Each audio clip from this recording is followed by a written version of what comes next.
kalau nggak ada perbaikan yang harus dilakukan, ya ngapain? Ya. Sedangkan masih ada kesempatan untuk yang memimpin itu masih bagus, masih diterima masyarakat, masih oke, masyarakat masih menerima dengan baik.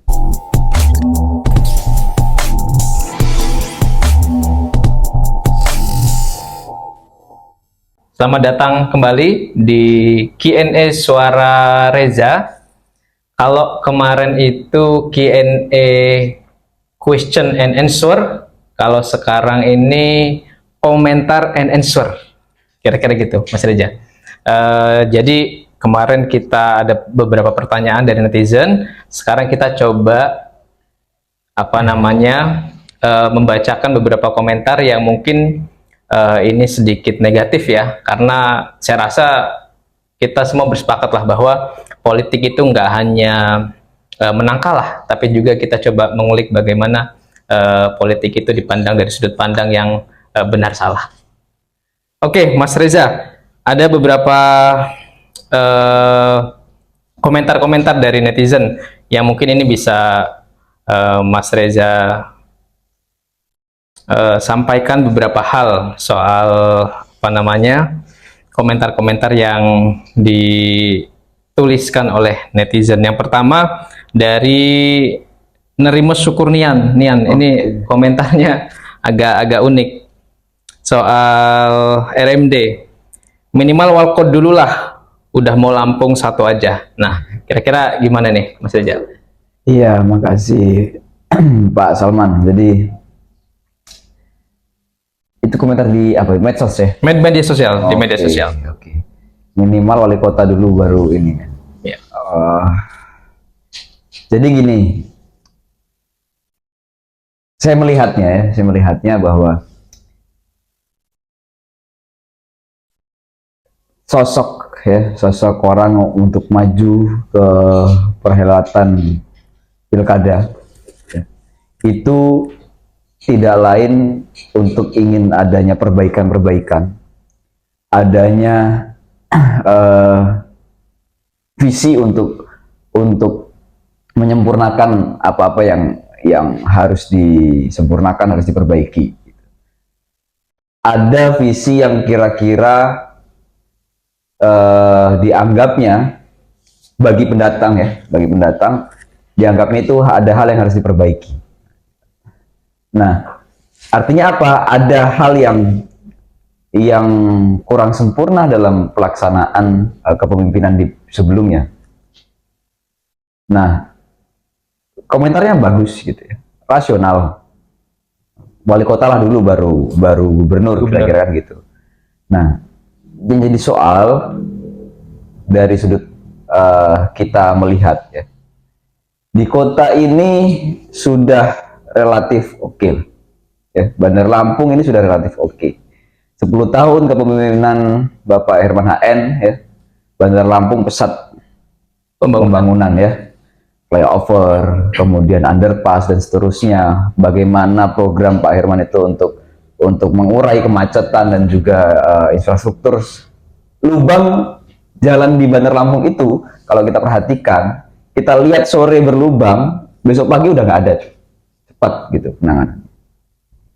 Nah, kemudian dilanjutkan periode setelahnya yang diberikan kepercayaan ke istri Pak Herman, Bunda Eva, itu masyarakat kita sama-sama tahu lah. Kemarin berapa calon yang melawan Bunda Eva periode pertama, Bandar Lampung mutlak tuh Bunda Eva. Karena apa? Masyarakat percaya terhadap Bunda Eva. Dan hari ini secara umum masyarakat Bandar Lampung itu percaya dengan kepemimpinan Bunda Eva. Masih percaya dengan kepemimpinan Bunda Eva, kira-kira gitu. Nah, lalu kenapa kok kemudian RMD ini harus maju sebagai wali kota Bandar Lampung? Masyarakatnya masih percaya, ya kan? Kepemimpinannya masih bagus, gitu.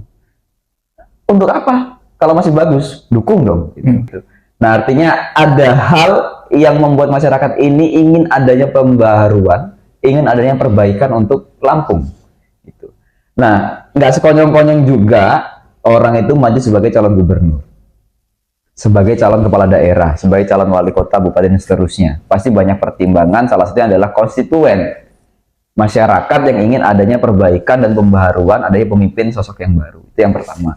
Yang kedua, RMD ini diperintah langsung ditugaskan oleh Presiden terpilih Prabowo Subianto untuk memimpin Lampung. Untuk apa? Untuk percepatan pembangunan dan pemberdayaan masyarakat. Karena nggak bisa daerah itu akan mudah melakukan pembangunan ketika tidak linier, dalam artian tanda kutip hubungan yang baik antara kepala daerah dengan pemerintah pusat. Nah, jadi dua hal itu saya rasa yang bisa mudah-mudahan bisa memberikan pencerahan kepada teman-teman. Dua hal itu yang kenapa kemudian maju sebagai gubernur. Itu dari sudut pandang saya gitu. Sekali lagi bahwa kalau nggak ada perbaikan yang harus dilakukan, ya ngapain? Sedangkan masih ada kesempatan untuk yang memimpin itu masih bagus, masih diterima masyarakat, masih oke, masyarakat masih menerima dengan baik. Gitu kira-kira. Jadi nggak ada ini ya, artinya nggak ada alasan yang masuk akal ketika harus dari bawah dulu, misalkan dari kepala desa atau wali kota dulu baru benar dari. Nggak ada. Toh juga apa yang melatar belakangi itu? Oh iya. Ya apa yang melatar belakangi itu? Satu dari segi undang-undang nggak ada yang dilanggar, ya. Nggak ada yang membatasi itu. Yang kedua secara normatif, nggak bisa kita melihat dari sudut itu, gitu. Karena perbaikan, perubahan untuk pembangunan itu nggak bisa dilihat dari sudut pandang itu, gitu. Jadi kepemimpinan itu harus diwujudkan berdasarkan juga bagaimana kepuasan masyarakat dan juga kebutuhan daerah, gitu kira-kira. Oke, lanjut ke komentar yang kedua, Pak saja. Dari Grace Purwonugroho. Wah, depannya Grace, belakangnya Nugroho. Wah, agak paradoks. Nah, efek ekor jas aja ini, Pak. Artinya RMD gitu. Nah, mungkin sekalian edukasi soal efek ekor jas itu apa, gitu-gitu Mas Reza. Oke, jadi ini berkaitan seperti yang saya sampaikan tadi. Sebenarnya sudah terjawab di awal, tapi kita urai ya. Mungkin teman-teman yang belum tahu ya efek ekor jas. Ekor jas itu adalah efek di mana buntut dari sosok tokoh lain gitu. Nah, saya paham yang dimaksudkan. Ini ke bawah sama Prabowo lah kira-kira gitu ya. Kira-kira gitu karena Prabowo menang mutlak di Lampung, kemudian terpilih sebagai presiden secara nasional, beliau menang. Kemudian dianggapnya RMD ini terbawa oleh itu. Gini, ini apa ya? Sebenarnya agak kritis, cuman agak tersesat sedikit nih. Pemahamannya agak tersesat sedikit. Kita harus luruskan, jangan biarkan orang tersesat dalam berpikir. Jadi yang tadi saya sampaikan di awal bahwa RMD ini ditunjuk langsung, ditugaskan, ya, dipilih oleh Prabowo Subianto untuk maju sebagai gubernur Lampung. Ya.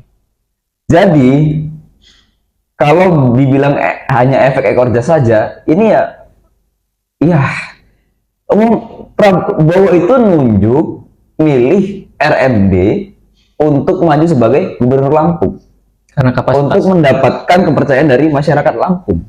Gitu. Kenapa? Karena yang pertama, selain Prabowo percaya, bukan hanya karena sebagai kader partai saja.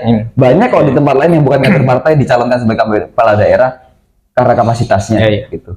Nah, tapi Prabowo ingin, presiden terpilih itu ingin daerah ini, terutama tempat kita Lampung ini, yang potensi yang saya pernah bahas, potensi sumber daya alamnya, potensi sumber daya manusia ini luar biasa, ini ingin mendapatkan percepatan dalam pembangunan, baik pembangunan secara fisik ataupun secara SDM. Nah, bagaimana caranya? Pak Presiden sangat paham sekali, ya, sangat paham sekali bahwa untuk melakukan itu perlu yang pertama itu komunikasi, daya lobby, dan juga hubungan yang baik antar relasi. Relasi kepala daerah kepada relasi nasional, relasi kepala daerah kepada relasi ekonomi yang ada. Nah, Pak Prabowo percaya terhadap itu. Dan bukan hanya Pak Prabowo, tapi partai-partai pengusung itu percaya terhadap kondisi itu. Jadi, kalau hanya berpegang teguh dengan ekor jas saja, enggak. ya oke lah, silakan gitu. Disambungkan dengan itu.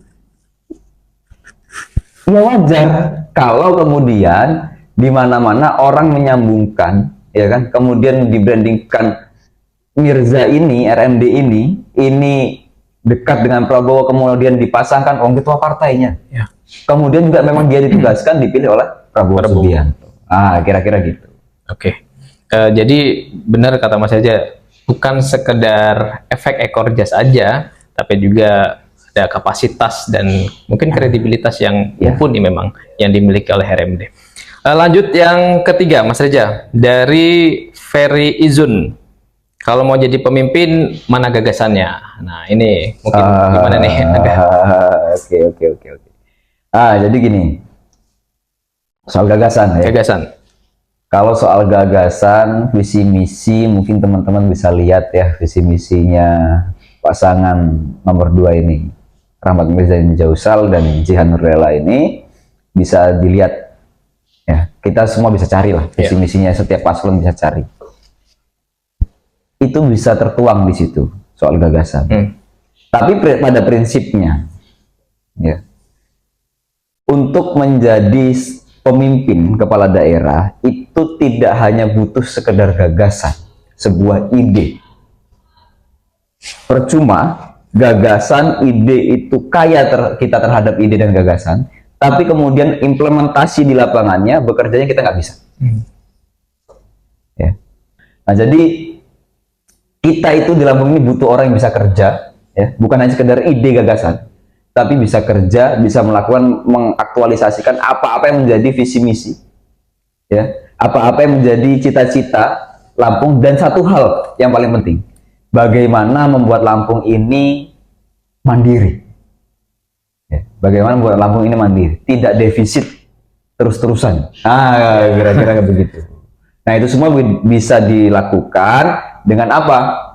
Dengan hubungan yang baik, dengan komunikasi yang baik antara kepala daerah tingkat provinsi, kabupaten, dan pusat. Dan pastinya juga penting hubungan dengan parlemen. Nah, karena perda seterusnya itu tidak hanya dilakukan, dibentuk oleh kepala daerah, tapi yang membuat juga adalah DPRD. Nah, jadi itu penting.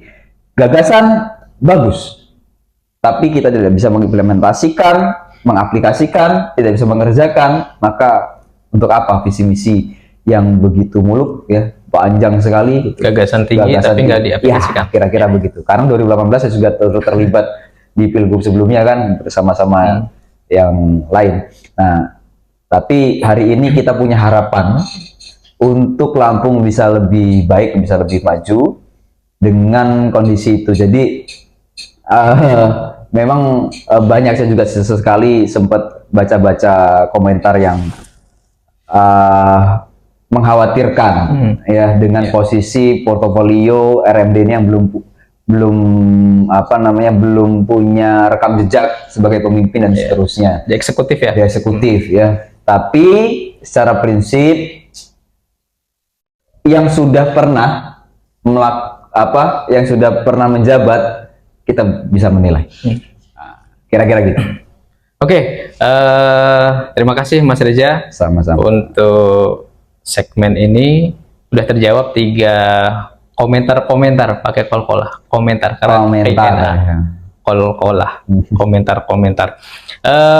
Kita nanti akan balik lagi di pekan depan dengan juga coba kita mengulik kalau ada komentar-komentar lagi yang sesat berpikir. Bukan sesat berpikir, tapi mungkin sedikit kekeliruan yang mungkin bisa diluruskan oleh Mas Reza. Kita kembali lagi di KNS Suara Reza pekan depan. Terima kasih.